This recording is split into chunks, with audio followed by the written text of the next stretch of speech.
Joseph Stalin. ये नाम सुनते ही जहन में एक तानाशाह की तस्वीर उभरती है ना? लेकिन आज हम स्टालिन की कहानी एक बिल्कुल ही अलग नजरिए से देखने वाले हैं। एक ऐसा नजरिया जो शायद ही किसी ने देखा हो, और वो है 1940 में भारत में छपी एक हिंदी जीवनी के पन्नों से। सोचिए, उस दौर में भारत में स्टालिन को कैसे देखा जाता था। ये किताब हमें इसकी एक बहुत ही दुर्लभ झलक देती है। तो चलिए इस अनोखे सफर पर चलते हैं।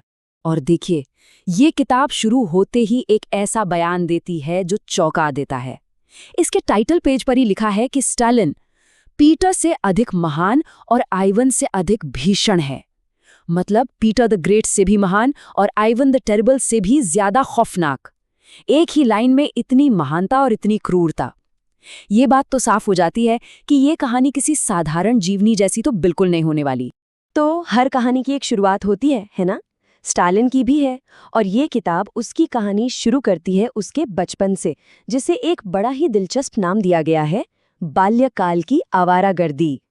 और कमाल की बात यह है कि ये जीवनी किसी बड़े पॉलिटिकल लीडर के तौर पर शुरू नहीं होती। नहीं, ये शुरू होती है गोरी गांव के एक बागी लड़के सोसो से। हाँ, बिल्कुल सही सुना।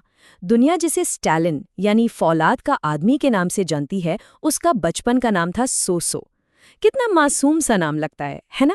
तो ये किताब बताती है कि सोसो का बचपन कोई फूलों की सेज नहीं था। अरे वो सिर्फ कोई शरारती बच्चा नहीं था, वो तो आवारा लड़कों के एक पूरे गैंग का लीडर था। ऐसा लीडर जिससे गांव के लोग भी डरते थे, और अपने पिता से तो उसकी कभी बनी ही नहीं।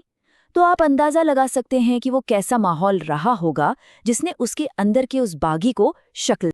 और माहौल कितना गंभीर था, इसका अंदाजा इस किताब की एक लाइन से लगता है।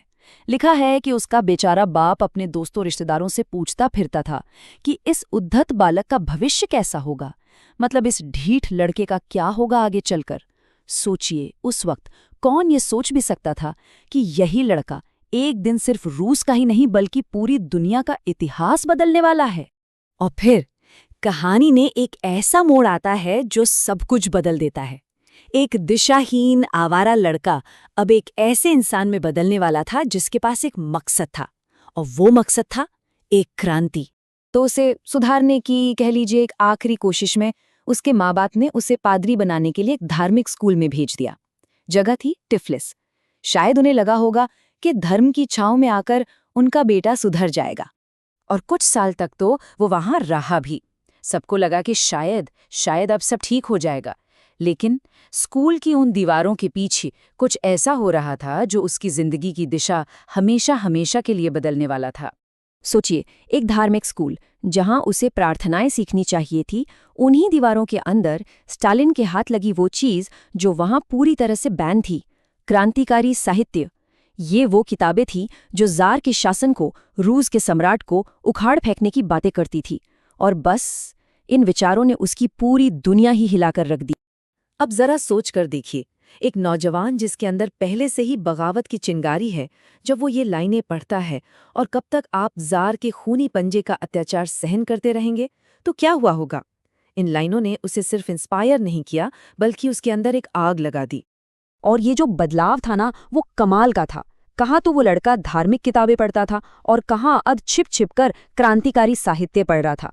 जो पादरी बनने वाला था वो अब एक कट्टर क्रांतिकारी बन चुका था।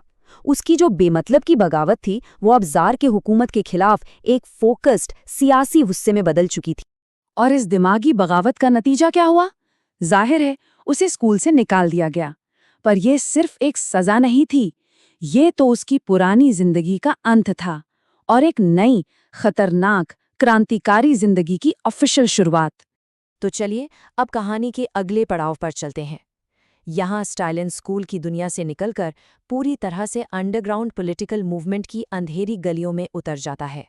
ये किताब उसके शुरुआती क्रांतिकारी करियर का एक तेज तरार ब्यौरा देती है। देखिए, 1901 में उसने अपनी पहली बड़ी मजदूर हड़ताल करवाई।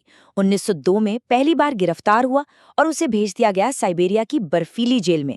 1904 में वो वहां से भाग निकला, और 1905 ये साल बहुत अहम था जब वो पहली बार आंदोलन के सबसे बड़े लीडर लेनिन से मिला। मतलब साफ है कि वो कितनी तेजी से इस खतरनाक दुनिया में अपनी जगह बना रहा था। किताब में उसकी चालाकी के भी बड़ी दिलचस्प किस्से हैं, जैसे कि हड़तालों के दौरान वो खुद सामने नहीं आता था।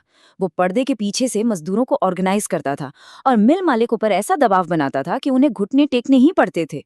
यहीं से उसका एक बहुत ही शातिर और कह सकते हैं निर्दयी ऑर्गेनाइजर वाला टैलेंट साफ दिखने लगता है। अब देखिए, एक क्रांतिकारी की जिंदगी हमेशा खतरे में रहती है, तो अपनी पहचान छुपाना बहुत जरूरी था। और यही स्टालिन की कहानी का एक और मजेदार पहलू है।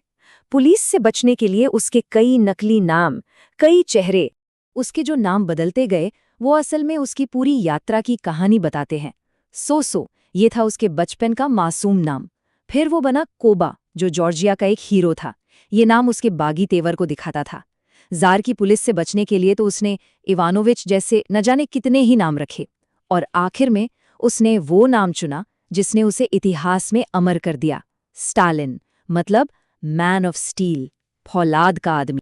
और ये देखिए, ये किताब का वही पन्ना है जहां उसके कुछ नकली नामों का जिक्र किया गया है। ये हमें सीधे सीधे उस सोर्स से जोड़ता है और दिखाता है कि कैसे एक नौजवान अपनी पहचान को ही एक हथियार की तरह इस्तेमाल कर रहा था, पूरे सिस्टम को चुनौती देने के लिए। तो कुल मिलाकर 1940 की ये भारतीय जीवनी हमें एक बागी लड़के से एक कैलकुलेटेड और खतरनाक क्रांतिकारी बनने का सफर दिखाती है। ये एक ऐसे इंसान की कहानी है जो सीक्रेसी में, संघर्ष में और क्रांति की आग में तपकर बना था। और ये सब हमें एक बहुत बड़े सवाल पर लाके छोड़ देता है। वो सवाल ये है कि इतिहास किसी इंसान को बनाता है या एक इंसान इतिहास को? स्टालिन की ये शुरुआती कहानी सोचने पर मजबूर करती है कि अगर उस लड़के सोसो को वो क्रांतिकारी किताबें कभी मिली ही न होती, तो क्या आज दुनिया का इतिहास कुछ और होता? सोचिएगा जरूर।